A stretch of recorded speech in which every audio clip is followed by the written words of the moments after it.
Vamos a tener una palabra de oración y vamos a dejar este tiempo en las manos de Dios. Padre amado que estás en el cielo, gracias te damos, Señor, porque nuevamente, Señor, estamos en este lugar, Señor, pronto, Señor, a escuchar tu voz, tu palabra.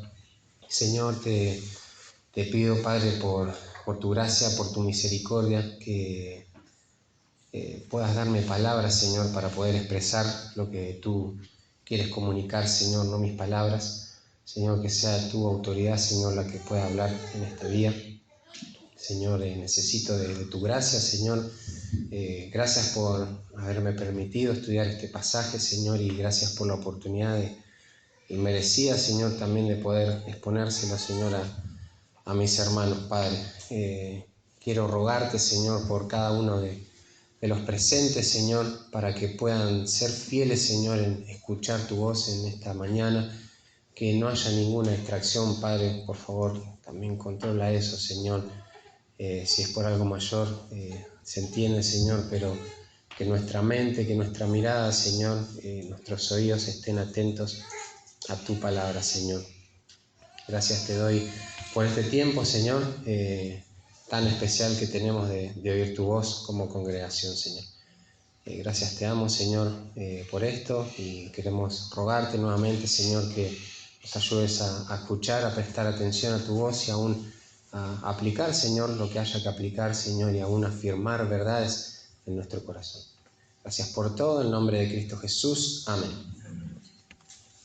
Bien, como ya se estuvo diciendo en estas últimas semanas, hoy, por la gracia de Dios, vamos a continuar con el libro de Gálatas. Hoy el pasaje que nos toca es ahí en Gálatas 3, versículos 15 al 18, ¿no? Y bueno, muy resumidamente vamos a dar un poquito, ¿no?, el contexto, ¿no?, por el cual venían pasando, ¿no?, los Gálatas. Como saben, Pablo escribe a esta iglesia, a estas iglesias, ¿no?, en la región de Galacia, ¿no?, y lo hace con un propósito, ¿no? El propósito es afirmarlos o reafirmarlos, ¿no?, en la fe de los santos, ¿no? Vemos cómo los judaizantes se habían metido en la iglesia, ¿no?, diciendo que sí, es muy bueno la fe en el sacrificio de Cristo, pero, ¿no? Y ahí en ese pero arruina todo, ¿no? O sea, pero tienen que seguir las leyes, ¿no? Tienen que circuncidarse. Generalmente hacían tal vez hincapié en eso, como vemos ahí en los primeros capítulos, ¿no? Entonces estos falsos maestros, ¿no?, querían introducir todas esas leyes que para los gálatas era algo nuevo, no estaban acostumbrados, eran en su mayoría gentiles también. Entonces cayeron estos falsos maestros judaizantes a decir que no solo la fe, sino que también a esa fe agregarle estas obras, ¿no?, para una salvación más completa, por así decirlo, ¿no? Pero bueno, Pablo va a aprovechar, y bueno, una de las cosas que hacían estos judaizantes para poder dar ese mensaje, no solo que distorsionaron el mensaje de Dios, el Evangelio, sino que lo hacían también tirándolo abajo a Pablo, ¿no? O sea, quitándole autoridad, esa autoridad apostólica que viene solamente de parte de Dios, ¿no? Entonces ellos hacían eso, le quitaban autoridad a la palabra de Dios, porque el Evangelio se centra en la palabra de Dios, y a Pablo mismo también, para decir, bueno, Pablo es un hombre común y corriente, no es que viene de parte de Dios, no es que él es especial. Entonces nosotros traemos la doctrina verdadera. Crean, sí, tengan fe, pero también agreguen a su fe obras. Esto es lo que estaban diciendo estos judaizantes, ¿no? Entonces Pablo ve esto y usa esta carta como una oportunidad, ¿no?, para nuevamente traerlos al verdadero evangelio. En ningún momento vemos que Pablo, por más enojado que se lo ve en algunos momentos, los trata como a inconversos a sus hermanos. De hecho, les dice constantemente hermanos, ¿no? O sea, sí, es verdad, ¿no?, los trata como necios en unos momentos, como insensatos, pero es porque los trata con amor, ¿no? Y a veces el amor muestra esa dureza, ¿no?, que a veces tanto nos molesta, ¿no? Pero Pablo, en los primeros 2 capítulos, lo que se puede ver es cómo él a su vez que los va encaminando nuevamente en el único y verdadero Evangelio, también a su vez tiene que estar históricamente, ¿no? Validando, por así decirlo, ante estos hermanos, ante los judaizantes, ¿no? Su autoridad apostólica, porque ellos también habían tirado abajo esa autoridad apostólica de parte de Dios para con Pablo, ¿no? Y Pablo ya en el capítulo 3, ¿no? Ahí podemos ver que comienza a dar ejemplos también en cuanto a ejemplos en personas en el Antiguo Testamento, ¿no? En cómo esa fe, esa salvación, ese evangelio se basa solo en la gracia que se puede hacer carne en nuestra vida a través de la fe, ¿no? Mediante la fe en nuestro Señor Jesucristo, ¿no? Y ahí desde el versículo 6 empieza, ¿no? Diciendo, y siempre usando la palabra de Dios como autoridad. No es algo que se le ocurre a él, cosa que no hacían los judaizantes. Él siempre se centró en la palabra de Dios, ¿ni? En la palabra de Dios. Entonces ahí en el versículo 6, por ejemplo, vemos, ¿no? Así Abraham creyó a Dios y le fue contado por justicia. Es algo que en la Escritura lo vemos, ahí en Génesis, ¿no? Dice, maldito todo aquel que no permaneciera en todas las cosas escritas en el libro de la ley para hacerlas, dice el versículo 10. Es algo también tomado del Antiguo Testamento, ¿no? Y Cristo nos redimió de la maldición de la ley, hecho por nosotros maldición, porque está escrito, maldito todo el que es colgado en un madero. Eso también lo podemos ver en el Antiguo Testamento, cómo Pablo va a usar y no va a ser orgulloso en decir, bueno, yo soy el apóstol y me tienen que creer por esto, no. Yo soy el apóstol, pero esta autoridad también se basa en la Escritura, ¿no? Y va a seguir así por toda la carta, ¿no? Y de hecho lo que vamos a ver hoy también es centrado en esto, ¿no? Acá podríamos separarlo así, ¿no? Del versículo 6 hasta el 18, Pablo va a hablar o va a empezar a dar argumentos, ¿no? de que esta salvación no es por obras, no es por el cumplimiento de la ley, es solamente por fe, ¿no? Y va a dar, por ejemplo, hoy va a dar el ejemplo del pacto supremo de Dios, ¿no? De las promesas de Dios. Ahí el versículo 14 dice, ¿no?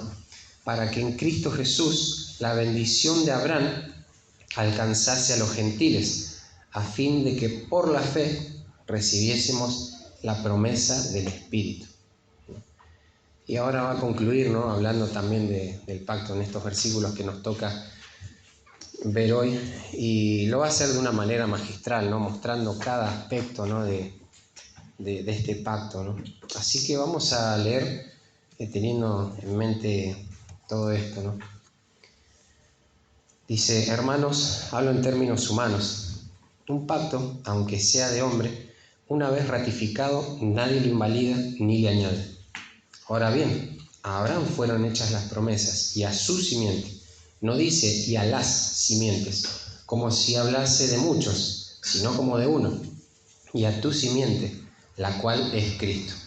Esto pues digo, el pacto previamente ratificado por Dios para con Cristo, la ley que vino 430 años después, no lo abroga para invalidar la promesa. Porque si la herencia es por la ley, ya no es por la promesa, pero Dios la concedió a Abraham mediante la promesa, ¿no?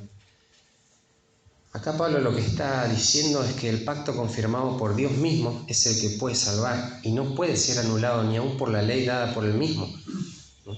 Dios concedió a Abraham una herencia a través de una promesa, no a través del cumplimiento de la ley, ¿no? Y Pablo sigue insistiendo en esto, en el del Evangelio de por gracia, sin obras de la ley, ya que está contrarrestando la falsa doctrina judaizante de los maestros falsos que estaban enseñando y engañando a las iglesias en Galacia a sumar obras a su fe o el cumplimiento de la ley para una salvación verdadera y completa, ¿no?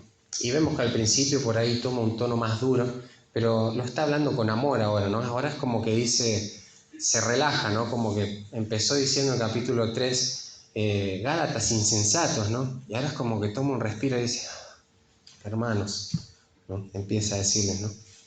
Y va a usar comparaciones, ¿no? Va a recordarles aspectos del pacto hecho con Abraham, ¿no? Y usando una comparación con la promesa humana, ¿no? Da ejemplo para que los gálatas puedan entender que sean judíos o no, la salvación es por gracia y no por obra.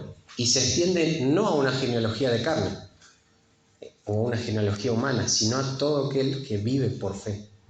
Y la idea central acá sería que Pablo en estos versículos quiere mostrar a estos hermanos que el pacto con Abraham fue un pacto incondicional de promesas divinas, que está sustentado por completo en la fidelidad de Dios. Y por lo tanto no hay nada, ni aun la ley, que lo invalide. Lo vuelvo a repetir, la idea central sería que en estos versículos Pablo quiere mostrar a estos hermanos que el pacto con Abraham fue un pacto incondicional de promesas divinas que está sustentado por completo en la fidelidad de Dios y por tanto no hay nada, ni aun la ley, que lo invalide, ¿no? Así que ahí vamos a arrancar explicando un poquito el versículo 15, ¿no? Y dice, bueno, hermanos, hablo en términos humanos, ¿no? Y la palabra hablo ahí, o sea, no tiene en sí nada de especial, o sea, significa eso mismo que se les ocurre a ustedes, o sea, hablar. Estoy diciendo esto, ¿no? Y Pablo podría haber empezado a decir directamente lo que está después de los 2 puntos ahí en nuestra traducción, ¿no? Un pacto, aunque sea de hombre, ¿no? Pero Pablo lo que quiere hacer es énfasis en decir que yo les estoy diciendo esto. Porque recordemos, ¿no? Él había sido desacreditado junto con su mensaje por estos falsos maestros. Ellos habían puesto en duda su autoridad apostólica. Así que Pablo lo que hace prácticamente los primeros capítulos es volver a exponerles el verdadero evangelio y a su vez afirmar su autoridad apostólica. Entonces, yo les estoy diciendo esto, uno de los apóstoles, no cualquier otra persona, no un maestro cualquiera, sino autoridad de parte de Dios. Sino yo, un apóstol de Dios y por Dios, como ya lo hemos visto en los primeros versículos.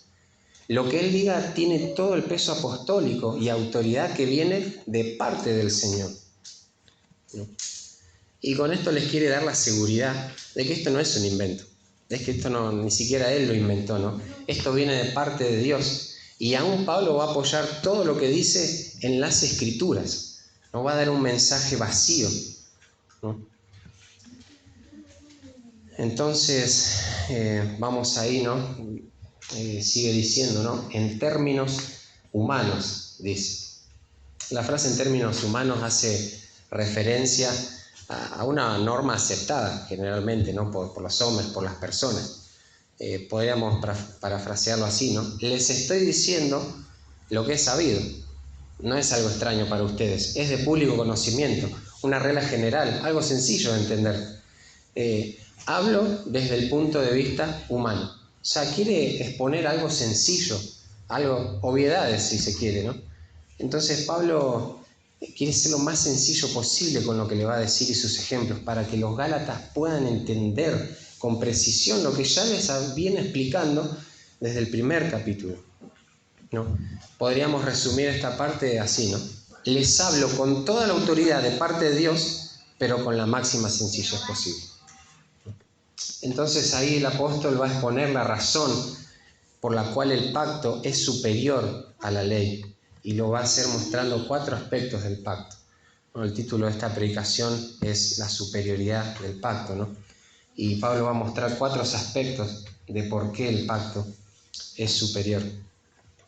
El primer aspecto que va a dar de este pacto que hizo con Abraham Dios, el primer aspecto es la naturaleza irrevocable del pacto, ¿no? Un pacto, aunque sea de hombre, una vez ratificado, nadie lo invalida ni le añade. Ahí la palabra pacto viene del griego diáteke, que significa un otorgamiento de propiedad mediante un testamento o por otros medios, ¿no? Viene también de la traducción del hebreo que significa pacto o acuerdo, una alianza, ¿no? Que de un verbo que, puesto con otra palabrita al lado, significa cortar o dividir, ¿no? Y esto hace alusión a una costumbre sacrificial relacionada con la celebración de un pacto. Ahí en Génesis y en otros pasajes más vemos cómo se partían varios animales a la mitad y las 2 partes en cuestión cruzaban por el medio, ¿no? Pero quisiera leerles una definición, creo que saqué de una enciclopedia, que es bastante concisa y está bien sujeta a lo que queremos hablar hoy, ¿no? Enciclopedia bíblica, ¿no? El pacto es la promesa sujeta a juramento, mediante el cual una parte promete solemnemente bendecir o servir a otra de alguna manera específica. A veces el cumplimiento de la promesa depende de que la parte a quien se le promete cumpla con ciertas condiciones. En otras ocasiones, la promesa se hace unilateral e incondicionalmente. El concepto de pacto es un tema esencial y unificador de las Escrituras, que establece y define la relación de Dios con el hombre en todas las edades. Ahí podemos ver, ¿no?, que una de las características en los pactos divinos, ¿no?, es que tienen un tema singular presente en todos ellos. Y lo podríamos resumir en esto, ¿no? Yo seré vuestro Dios y vosotros seréis mi pueblo. O sea, los pactos divinos están diseñados para llevar a la humanidad caída a una relación íntima y personal con Dios. Aún el pacto mosaico, la ley, si bien no tiene la capacidad de redimir, de justificar, de salvar en sí misma, tiene la capacidad de mostrar mi incapacidad de salvarme a mí mismo, ¿no? Y por eso mismo así implorar por un Salvador, ¿no? Pero Pablo está dando un ejemplo bien humano, aunque quiere referirse a otra cosa, como lo vamos a ver en los versículos adelante. Y los pactos son conocidos casi universalmente, diría, por tener la característica de ser, no sé si existe esta palabra, pero me la inventé, ininvalidables e inanulables. O sea que no se pueden invalidar, no se pueden anular, ¿no? No tienen fecha de vencimiento, no caducan, por así decirlo, son indestructibles, son irrevocables, ¿no? ¿Y en qué sentido, no? Bueno, una vez que se validó, que se confirmó esa promesa bajo ese juramento y si tenía un ritual entre medio también, y a eso hace referencia, ¿no? Que una vez ratificado, ¿no?, es confirmado, validado, ¿no?, la persona que hizo tal promesa o pacto está sujeto a esa promesa y no hay ninguna manera en que eso quede sin valor, ni que alguien la deba tratar como si no lo tuviese. Y a eso hace referencia la palabra invalida, ¿no? Tratarlo como sin validez después de un tiempo. Solo hasta que la persona que se haya comprometido cumpla con lo prometido. O sea, es irrevocable, de principio a fin. Hasta que se cumpla eso no hay manera, no hay tiempo, no hay nada que lo pueda cambiar ni revocar. Tampoco hay manera en que el pacto cambie de dirección, ni que se añada cualquier otro aspecto que tenga el pacto. Condiciones, bendiciones, maldiciones, si las había, participantes, etc., ¿no? Así como se tomó al principio cuando se confirmó y se validó a través de ese juramento, se tiene que seguir tomando hasta que eso concluya. No hay conflicto ni ningún tipo de inclemencia de ningún tipo que lo afecte. Debe ser cumplido, o sea, no hay otro. Esa es la naturaleza del pacto.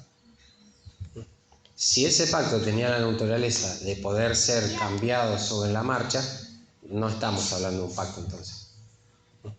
Ahora bien, una cosa es que sea irrevocable y otra cosa es que sea inquebrantable, que casi le pongo esta palabrita, pero después me di cuenta por qué no tenía que ponerle inquebrantable.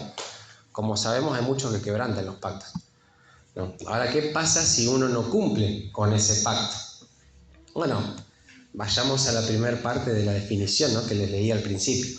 El pacto es una promesa sujeta a juramento, ¿no?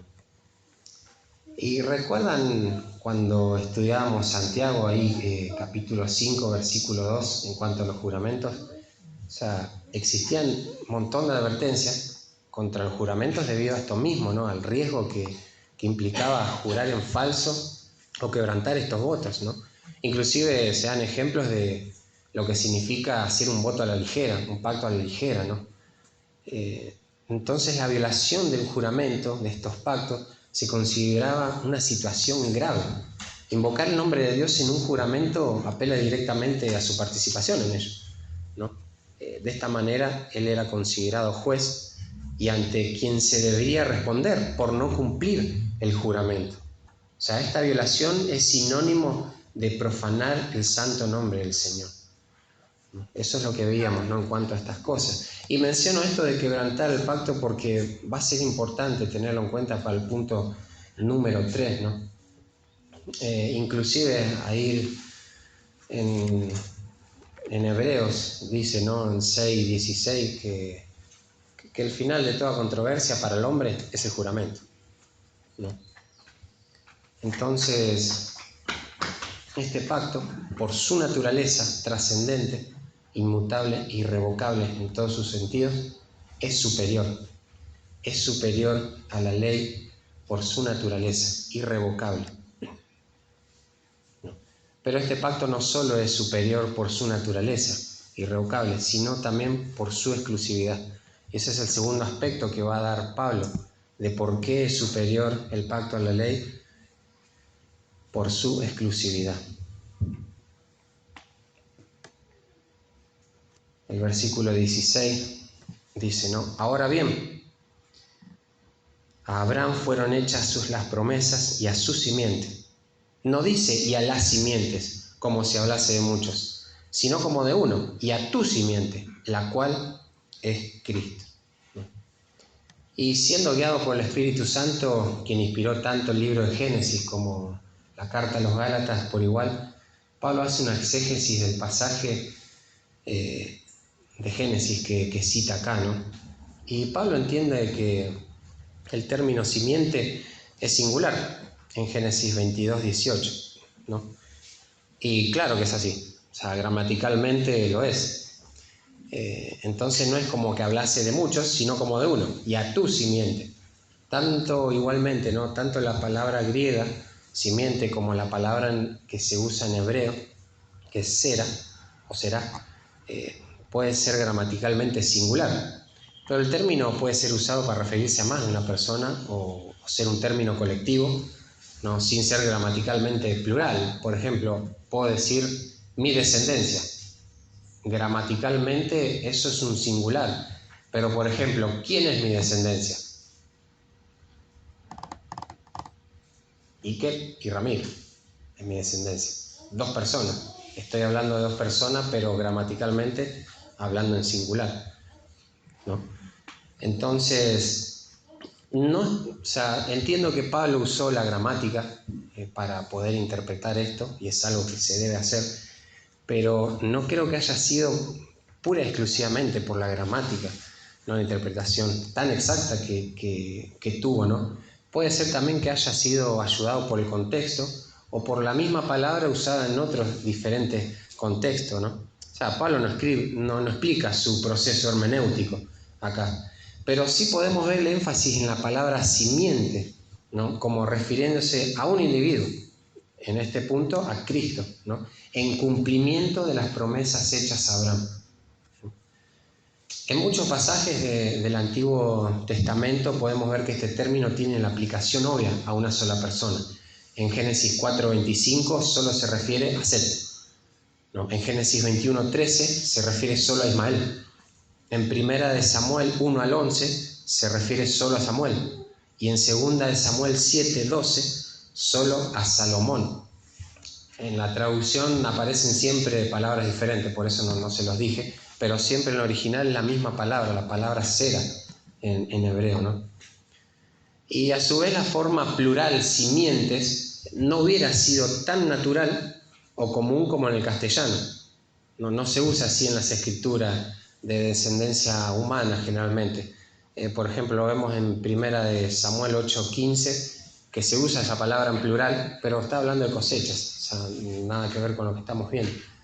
Pero sin embargo, si la intención de Dios hubiera sido la de referirse a descendientes naturales, hubiese elegido otra palabra, como hijos, descendientes, otras palabras que ya sabemos que se refiere a eso, ¿no?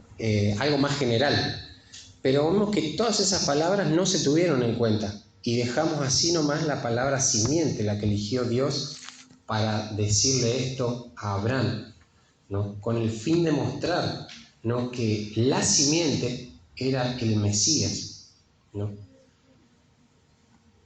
Entonces, solo con base en la gramática y contexto, el significado de simiente en Génesis 22:18 Podría ser singular o plural. Pero guiado por el Espíritu Santo, Pablo en su interpretación del pasaje deja en claro que es singular y no habla de uno. Y solo habla de uno, perdón. Y quiero mencionar, ¿no?, lo que dice un predicador acá, ¿no?, en este punto, ¿no? Cualquier idea que tengamos de tratar de interpretar la Biblia que no sea interpretando la Escritura, por la Escritura, está totalmente errada. Si la Escritura dice que la simiente es Cristo, la simiente es Cristo. O sea, si la Biblia misma está interpretando otro pasaje en la Biblia, está diciendo lo que significa, o sea, no le podemos errar. O sea, Pablo no le pudo haber errado en esto, porque él lo está interpretando y a su vez Dios lo está inspirando a decir esto mismo. Entonces no hay duda de que la simiente hace referencia a Cristo y esto es tremendo, ¿no? Inclusive en otra promesa dada más atrás, el uso singular de simiente también se refiere solo a Cristo. Por ejemplo, la serpiente en el huerto del Edén, Dios dijo: y pondré enemistad entre ti y la mujer, y entre tu simiente y la simiente suya. Esta, la simiente de la mujer, te herirá en la cabeza y tú le herirás en el calcañar. Ahí en Génesis 3:15, ¿no? Entonces en esto podemos ver la exclusividad del pacto. Este pacto no fue, exclusivo para muchos, no fue exclusivo para uno, en definitiva, ¿no? Es exclusivamente a uno, no a todos los descendientes naturales de Abraham. Y vemos esto en el Nuevo Testamento, ¿no?, cómo los judíos querían ser exclusivos, ¿no? Siempre daban la excusa: no, pero nosotros tenemos por padre a Abraham. No, pero inclusive Cristo le dice: si vuestro padre es Abraham, haced lo que hizo Abraham. O sea, es por fe, no por ley, no por obras, ¿no? Y esa exclusividad de la que estamos hablando le pertenece solamente a Cristo. El único heredero de todas las promesas de Dios es Cristo. Cada promesa dada en el pacto con Abraham se cumple a la perfección en Cristo y solo en Jesucristo. Él es el heredero final de esas promesas, ¿no? Entonces, podemos concluir que la única manera en que una persona puede participar de esas bendiciones prometidas a Abraham consiste en ser coheredero con Cristo a través de la fe en Él. No, y tanto antes como después de la venida de Cristo en la tierra, la salvación siempre fue con el único medio posible, ¿no?, la fe en la obra de Cristo. Los creyentes que vivieron antes de Cristo, obviamente tenían esa fe y fueron salvos por esa fe, por así decirlo, anticipada, ¿no?, en el sacrificio de Cristo. Él todavía no había muerto, pero ellos confiaban en lo que Dios le había prometido, ¿no? Y por otro lado, los creyentes que viven después de ese evento se salvan también por la fe en el sacrificio de Cristo, solo que por ahí con una perspectiva al pasado, mirando hacia atrás, ¿no?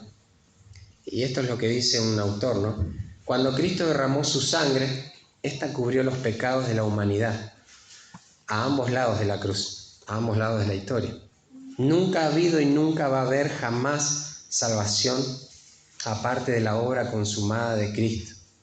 Este pacto con Abraham tuvo cumplimiento total en Jesucristo.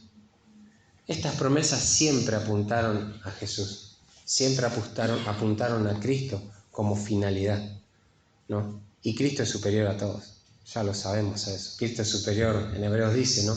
Cristo es superior a los ángeles, a los profetas, aún a la ley, que Él no vino a anular la ley, pero sí a cumplirla. Y solo Él podía hacer esto, ¿no? Y esto es tremendo, el hecho de saber que la exclusividad de ese pacto, de nuestro evangelio, se fundamenta en que Cristo es superior a todo y en Él solamente puede haber salvación. No en toda la genealogía, solo en la simiente que es Cristo. En Cristo es donde tenemos que poner nuestra fe, nuestra esperanza, así como lo hizo Abraham, ¿no? No sabía, tal vez no tenía todos los detalles de la vida de Cristo, no tenía todos los detalles de su persona, pero sabía que así iba a poder ser salvo, únicamente creyendo en eso, ¿no? Entonces ahí ya vimos, ¿no?, que este pacto es superior por la naturaleza irrevocable del pacto, por la exclusividad que tiene el pacto, pero también en tercer lugar vamos a ver por la garantía del pacto, por su garantía, ¿no? ¿Qué es lo que le da garantía a este pacto? El versículo 17 dice: esto pues digo, el pacto previamente ratificado por Dios para con Cristo, la ley que vino 400 años después, no lo abroga para invalidar la promesa. Se puede por ahí parafrasear de esta manera las primeras palabras, ¿no? Esto es entonces lo que les quiero decir. A eso se refiere con esto, pues digo. O sea, todo lo que les dije fue un ejemplo, pero ahora esto es lo que a esto los quería llevar, dice Pablo, ¿no? Entonces acá Pablo una vez más hace uso de la escritura y la interpreta con exactitud también, para poder dar su argumento de la superioridad del pacto. Y creo que para estar un poquito más orientados en este punto, nos deberíamos parar cronológicamente en Génesis 46, 1 al 4, y quiero que me acompañen ahí.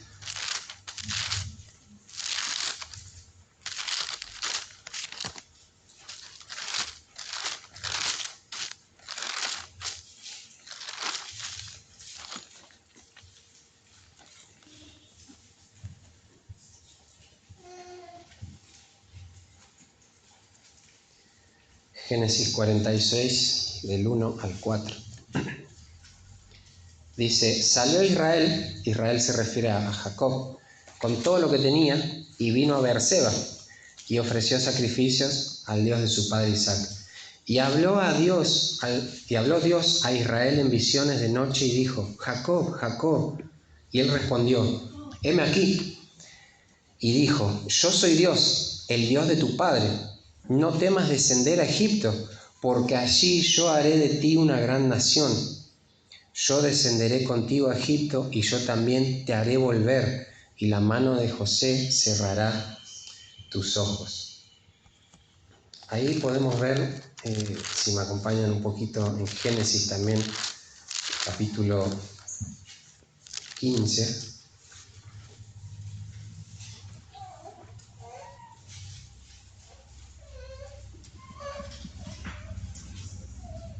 Cuando le está haciendo la promesa, está sellando este pacto Dios con Abraham, le dice, ¿no? Ahí en el versículo 13, dice: entonces Jehová dijo a Abraham: ten por cierto que tu descendencia morará en tierra ajena, y será esclava allí, y será oprimida 400 años. Mas también a la nación a la cual servirán juzgaré yo, y después de esto saldrán con gran riqueza, y tú vendrás a tus padres en paz, y serás sepultado en buena vejez. Si ven acá en Génesis 46, 1 al 4, no está todo lo que le dijo Dios a Abraham y a Isaac. Está solo este aspecto de que van a ser esclavos en otro país, ¿no? O sea que van a servirlos y después van a volver, ¿no? Pero esto implica que está hablando de esa misma promesa. Entonces, ¿por qué me quiero parar en este punto? Porque ahí dice 400 años 30 después vino la ley.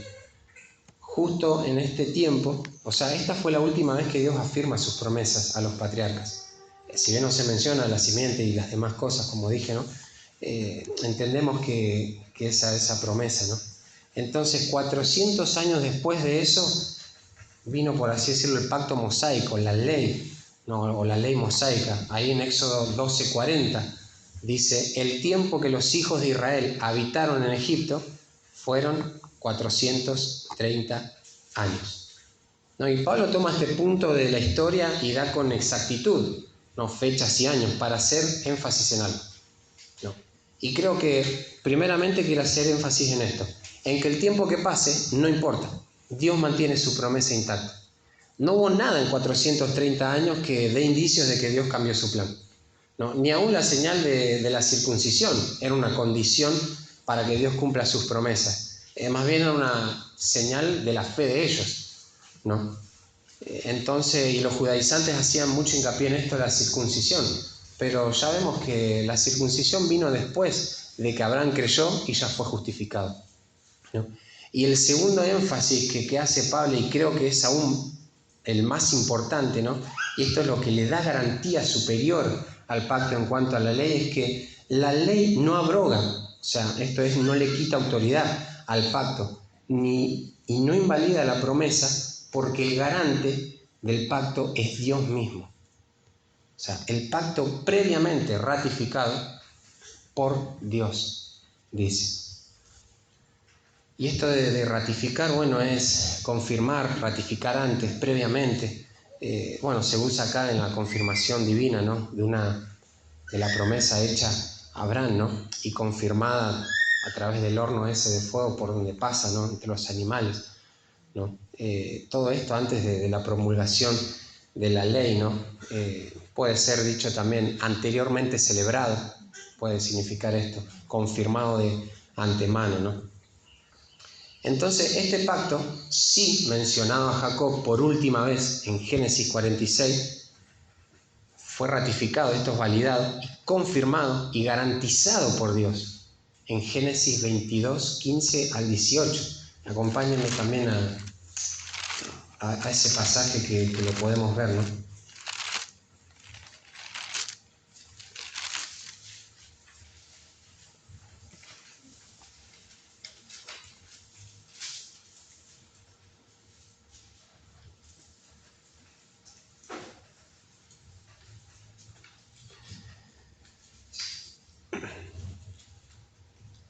Esto que sucede es después de que Abraham muestra, ¿no?, que estaba dispuesto a obedecer a Dios aún sacrificando a su único hijo, ¿no?, a Isaac, ¿no? El versículo 15 del capítulo 22 dice: y llamó el ángel de Jehová a Abraham segunda vez desde el cielo, y dijo: por mí mismo he jurado, dice Jehová, que por cuanto has hecho esto y no me has rehusado a tu hijo, tu único hijo, de cierto te bendeciré y multiplicaré tu descendencia como las estrellas del cielo y como la arena que está en la orilla del mar. Y tu descendencia poseerá las puertas de sus enemigos. Y el versículo 18 otra vez esa palabra: en tu simiente serán benditas todas las naciones de la tierra, por cuanto obedeciste a mi voz, dice. Es tremendo lo que está diciendo acá Pablo y el pasaje en Génesis, ¿no? Es garantizado por Dios mismo estas promesas. O sea, Dios mismo juró por sí mismo, ¿no? Y aun cuando en el capítulo 15 vemos el ritual del pacto, ¿no?, que por lo general pasaban las dos partes que estaban en cuestión en el pacto, no lo vemos así ahí, ¿no? Vemos que solo Dios está pasando a través de los animales, ¿no? El pacto fue de gracia, en el cual una sola parte, Dios, tomó todas las obligaciones, mientras que la otra recibió todos los beneficios. Es un pacto que está sustentado solo en la fidelidad eterna de Dios, ¿no? O sea, ¿qué mayor garantía que esa se puede tener, ¿no? Hay en Hebreos 6, 13, perdón.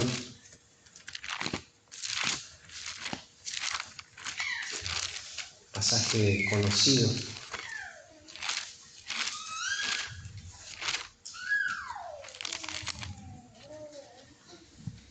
Porque cuando Dios hizo la promesa a Abraham, no pudiendo jurar por otro mayor, juró por sí mismo. O sea, esto es tremendo, no sé si se dan cuenta de esto, ¿no? Pero cómo toda nuestra salvación está sustentada en la fidelidad de Dios, en cumplir sus promesas. Y la garantía que da es que Él juramentó por sí mismo. O sea, los hombres juran siempre por alguien mayor que Él, pero Dios no encuentra a alguien mayor que Él. No se puede encontrar a alguien mayor. Entonces juró por sí mismo. Incluso la idea de que las dos partes del pacto crucen, o una sola cruce por esos animales partidos, da la idea de que si no cumplo con este pacto, que me pase lo mismo que estos animales. O sea, que sea partido a la mitad, que sea destruido. Eso es el simbolismo de ese pacto. O sea, Dios está jurando eso. Y obviamente sabemos que a Dios no le va a pasar eso, porque Él no quebranta su pacto, no quebranta sus promesas. Su fidelidad eterna sustenta todo eso, ¿no? Entonces, estos judaizantes ya no tenían de dónde agarrarse en este momento. O sea, la ley no vino a mejorar otro pacto, ni a añadirle. Como vimos, la naturaleza del pacto es irrevocable.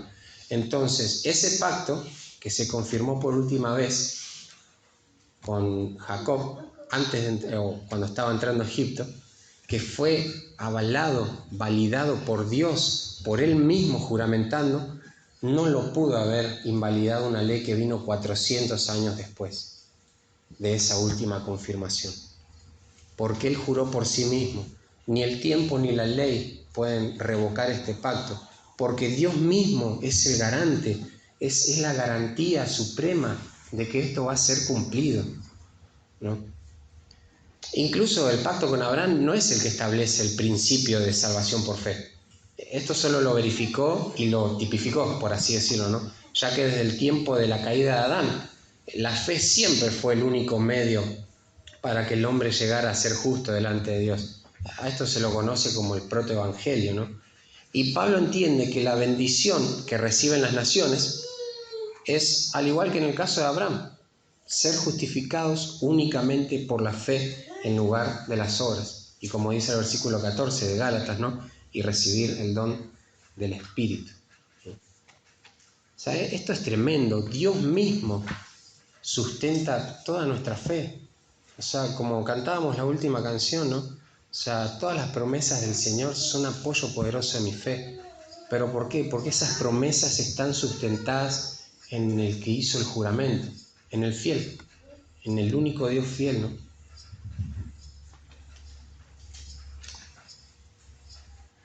Y acá vimos el tercer punto, ¿no? De por qué el pacto es superior a la ley, ¿no? Primero vimos, ¿no? Por la naturaleza irrevocable del pacto. En segundo lugar, por la exclusividad del pacto. En tercer lugar, por la garantía misma del pacto, que es Dios mismo el que garantiza todo esto, ¿no? Y en cuarto lugar vamos a ver otro aspecto, ¿no? De por qué el pacto es superior, y es la incondicionalidad del pacto.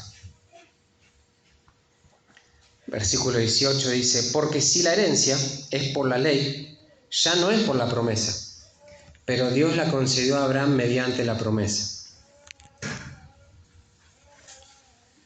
En este último punto, Pablo sigue aniquilando, por así decirlo, ¿no? La falsa enseñanza. Y en este versículo aún mostrando la incoherencia de lo que planteaban, ¿no? Y Pablo lo va a hacer a través de, por así decirlo, obviedades, ¿no? Cosas redundantes, no tanto en la primera parte del versículo como en las segundas, ¿no? Pero primero veamos algunas palabritas para entender esto, ¿no? Ahí aparece la palabra herencia, ¿no?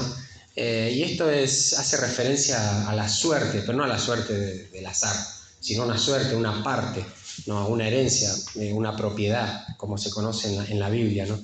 Y el uso que hace el Nuevo Testamento de este término puede ser aquella propiedad en fincas que pasa de padre a hijo después de la muerte del padre, o una parte nomás de la finca que constituye como un obsequio también después de la muerte.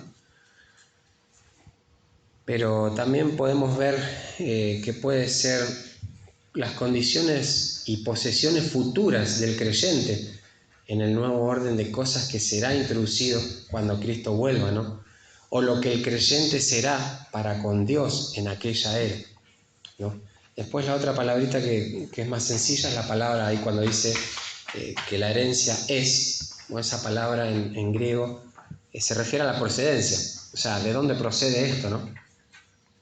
Y por último, la ley, ¿no? Y en la Escritura sabemos, ¿no?, que es una palabra que se utiliza para una variedad amplia en cuanto a términos, ¿no? Pero obviamente, por el contexto, acá hace referencia a la ley mosaica, ¿no?, dada en el Sinaí, de la que venimos hablando, ¿no? Entonces, vayamos hilando, ¿no?, todos los conceptos de esto. Entonces, si la herencia, que ya por concepto es algo que se recibe gratuitamente, sin mérito alguno, y que no hay que ganársela, y que se obtiene basado solo en la gracia, si esa herencia procede de ganársela por esfuerzo propio, al cumplir toda la ley a la perfección, entonces ya no procede o no se basa solo en la fidelidad de Dios, en la promesa, sino en una condición. O sea, lo que les acabo de mencionar en esta oración, o sea, se contradice cada 2 palabras prácticamente, ¿no? O sea, es incoherente lo que están planteando estos falsos maestros, ¿no? O sea, o no es la herencia que Dios está prometiendo, o no es una herencia en absoluto. O sea, ustedes me están hablando de algo condicional y yo les estoy hablando de algo totalmente incondicional, ¿no? O sea, la herencia es algo por lo que vos no trabajás, por lo que vos no te esforzás. Y los judaizantes están diciendo, bueno, es por la ley la herencia. O sea, que es por el esfuerzo que me tengo que ganar el regalo que me vas a dar por gracia. O sea, no tiene sentido. Por así decirlo, bueno, ahí es una palabrita rara, pero es un oxímoron lo que están diciendo. Un oxímoron es una contradicción en sí misma. O sea, no tiene ningún sentido lo que están diciendo. O no me están hablando de esta herencia o de ninguna herencia, en realidad, porque la herencia es algo que se gana, que se obtiene por gracia únicamente, ¿no? Y Pablo en esta última parte, ¿no?, del versículo va a mostrar la incondicionalidad del pacto, ¿no? Dice, pero Dios la concedió a Abraham mediante la promesa, ¿no? La palabra ahí concedió, que es carizomai en griego, no es simplemente la acción de dar, de otorgar, así nomás, de entregar o conceder cualquier cosa.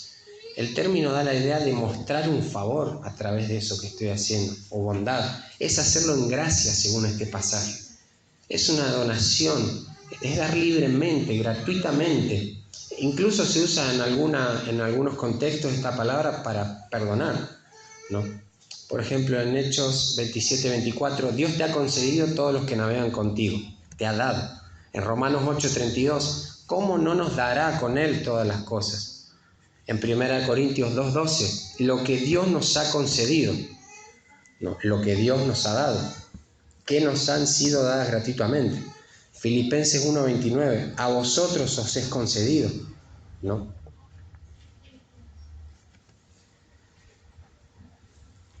Dice en Filipenses 2:9 también, le dio, ¿no? Y es del nombre que le dio Dios a Cristo, ¿no? Pero también vemos en Lucas 7:21, se dice con respecto al ciego, ¿no?, a quien Cristo le dio la vista.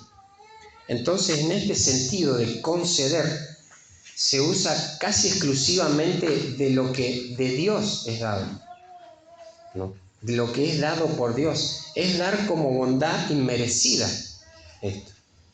Es un acto de gracia de parte de Dios, ¿no? Es la palabra mediante, la fe, mediante es a través, por conducta. Y acá va a usar algo que parecido, ¿no?, a lo que usó en la primera parte del versículo.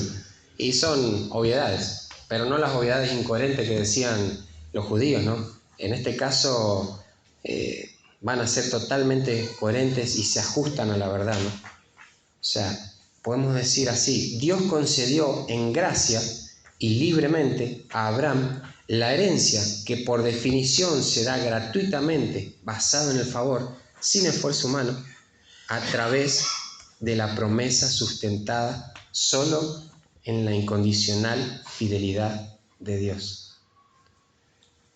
O sea, esto es maravilloso, hermano. Esto es tremendo lo que está diciendo. O sea, vemos gracia e incondicionalidad pura en estos pasajes, en esta afirmación de Pablo. Y claro, todos estos dones son a través de la promesa que Dios juramentó con Él mismo, sin condición, unilateralmente, en favor a Abraham y por extensión a todos los de la fe, ¿no? Pero qué tonto es querer agregar el esfuerzo de la ley a la fe, ¿no?, que es en las promesas incondicionales de Dios. Es desechar la gracia esto y tomar como insuficiente inclusive aún la obra de Cristo, ¿no? O sea, es tremendo esto lo que está diciendo. En estos pasajes que tocamos hoy, sea de Gálatas, Génesis o en otros pasajes, o sea, no vemos un atisbo, no vemos una pizca de mérito humano. Es todo por la obra de Dios, es por su gracia. Está sostenido todo esto en la fidelidad de Dios y nada más que en eso. En eso reposa nuestra salvación.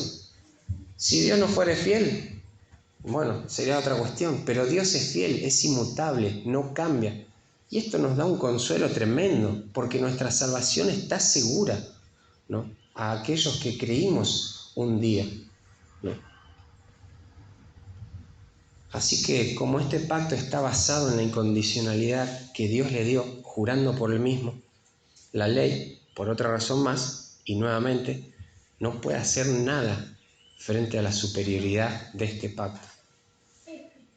La superioridad de este pacto que, obviamente, no como habíamos, repasando los puntos, se lo da la naturaleza irrevocable, ¿no?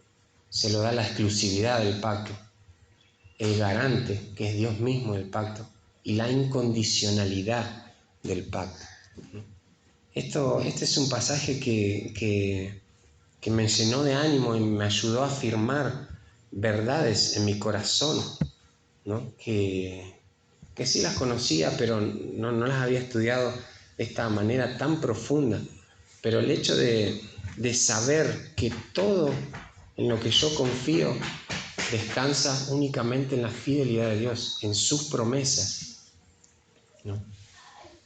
Entonces podemos concluir con esto, ¿no?,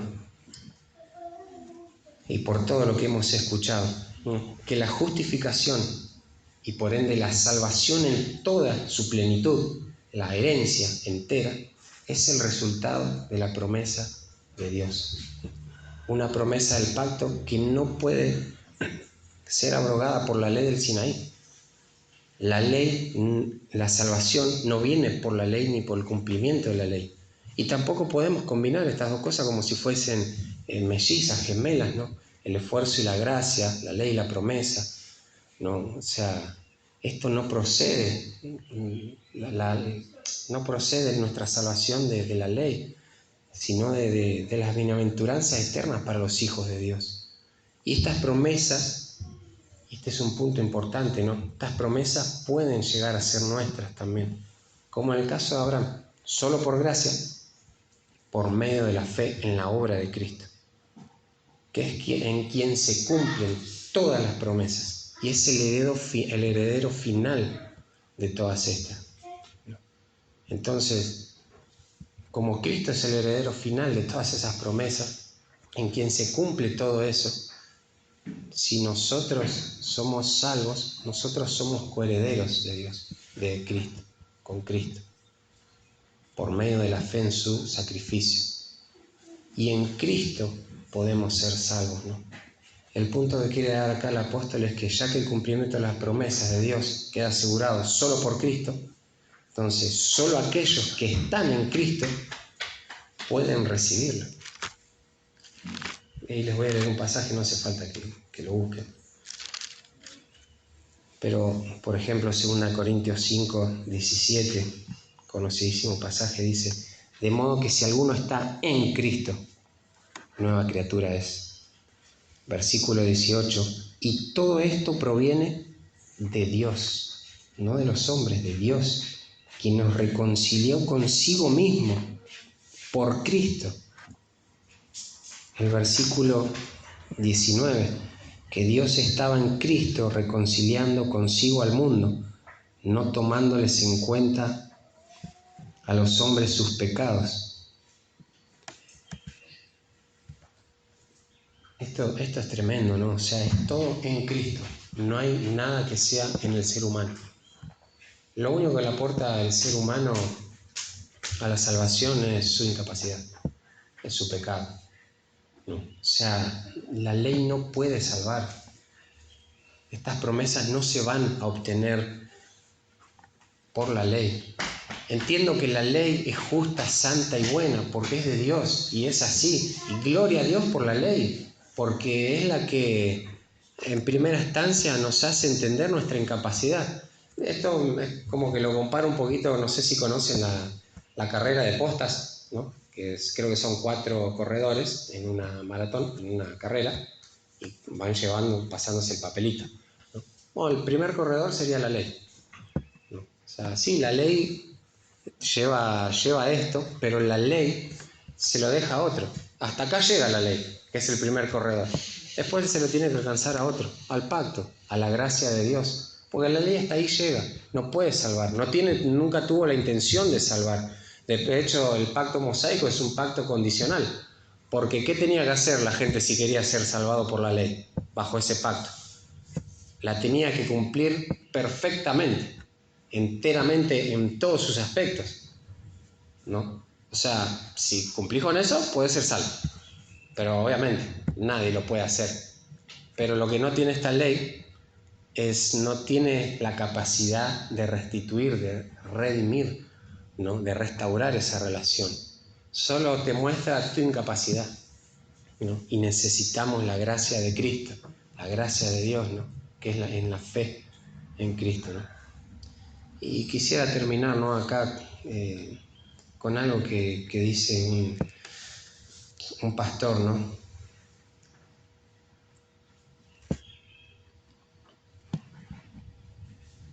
Dice, el meollo de la respuesta, de esta supuesta respuesta a esta pregunta que se harían los judaizantes, ¿no? Es demostrar que el pacto de Abraham fue un pacto incondicional de promesas divinas, que se apoya por completo en la fidelidad de Dios, mientras que el pacto con Moisés fue un pacto condicional de leyes que se apoyaba en la fidelidad del hombre para su cumplimiento. O sea, estas promesas supuestamente entonces iban a ser cumplidas, pero apoyados en el esfuerzo humano. Es condicional. Dios dijo a Abraham, haré, pero por medio de Moisés dijo al hombre, harás. La promesa de Dios dio inicio a una religión que dependía de Dios y se basaba en la fidelidad de Dios. La ley comenzó una religión que dependía del esfuerzo humano. La promesa está centrada en el plan de Dios, la gracia de Dios, la iniciativa de Dios, la soberanía de Dios, las bendiciones de Dios. La ley se centra en el deber del hombre, el trabajo del hombre, la responsabilidad del hombre, el comportamiento del hombre, la obediencia del hombre. La promesa se fundamenta en la gracia. Solo requiere del hombre fe sincera. La ley que está basada en las obras demanda obediencia perfecta, como dijimos. O sea, estos judaizantes lo que querían hacer es echarle toda esta carga a estos hermanos que habían recibido la palabra fiel, pura, pero empezaron a tergiversar. O sea, sí está bien la fe, pero bueno, tienen que cumplir a la perfección la obediencia a esta. Circuncidarse, tomar en cuenta todos los ritos. Eso es lo que estaban haciendo estos hombres. Y como Pablo, ¿no? De una manera magistral, pasando por pasajes, ¿no? En el Antiguo Testamento, bien interpretado, les muestra tanto a sus hermanos como a los que no son sus hermanos, como estos falsos maestros, que la salvación, esa herencia final que tenemos, es solamente por fe, sin obras, es por gracia. Y que todo eso a su vez, y creo que es el punto más hermoso de todo esto, ¿no? Está sustentado en la fidelidad de Dios. O sea, tenemos una garantía absoluta, perfecta, eterna, ¿no? De nuestro Dios inmutable en cuanto a esto, ¿no? Visto cómo consuela el alma, cómo da gozo, ¿no?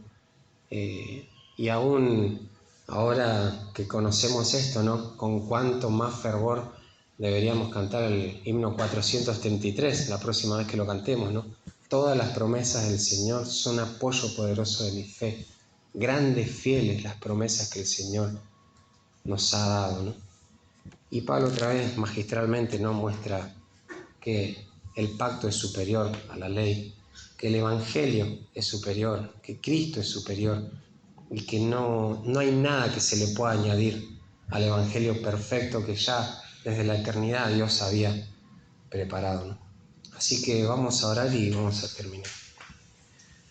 Padre amado que estás en el cielo, gracias Señor te damos porque estas verdades, Señor, que podemos afirmar en nuestro corazón, Señor, nos dan aliento. Aún hay implicaciones, Padre, para nosotros las cuales deberíamos también repasarlas, estudiarlas, como tu Evangelio, Señor, descansa en tu fidelidad, pero aún, Señor, como el Evangelio está en la Escritura, Padre. O sea, no es cosa de hombre, Señor, como el apóstol Pablo mismo no inventó, sino que fue a la Escritura, Señor, para nuevamente corregir, Señor, la falsedad que había entrado en estas iglesias, Padre. Habló de parte tuya, Señor, pero con la autoridad basada en las Escrituras, Padre, en la buena interpretación, Padre. Padre, qué gozo tremendo y qué maravilloso es entender que es en Cristo en quien se cumplen todas esas promesas, se llevan a cabo, y que Él es el heredero final, Señor, y que nosotros podemos ser coherederos con Él, Señor, mediante únicamente la fe, Señor. No pides nada de nosotros, tú mismo juraste por ti mismo, Señor, cumplir con tus promesas. Solo requiere fe, Señor, de nuestra parte, y aún esto viene de ti, Señor. No tenemos ninguna parte en nuestra salvación, Señor. Solo ahora agradecerte, Padre, por esta maravillosa, Señor, salvación que tenemos, y aún, Señor, adorarte y alabarte, Señor, en agradecimiento por lo que tú has hecho, cómo desde el principio has establecido esto, Señor, y has mostrado nuestra incapacidad, Padre, y eso nos muestra que necesitamos un Salvador para glorificar tu nombre, Señor. Gracias, Padre, por esto. Te pido que mis hermanos, Señor, puedan seguir meditando en esto, Señor, en su salvación. Pero aún, Señor, los que no son tal vez todavía mis hermanos, te pido por ellos, Padre, que puedan entender que no es por obras, Señor, no es por ningún tipo de mérito humano, sino que ellos tienen que ir en fe y arrepentimiento a tus pies, Señor, pidiendo de tu gracia, Padre, para salvación. Gracias, Señor, te doy por ayudarme, Señor, a exponer tu palabra, y te pido, Señor, que podamos seguir meditando en esto en la semana. Gracias por todo, en nombre de Cristo Jesús. Amén.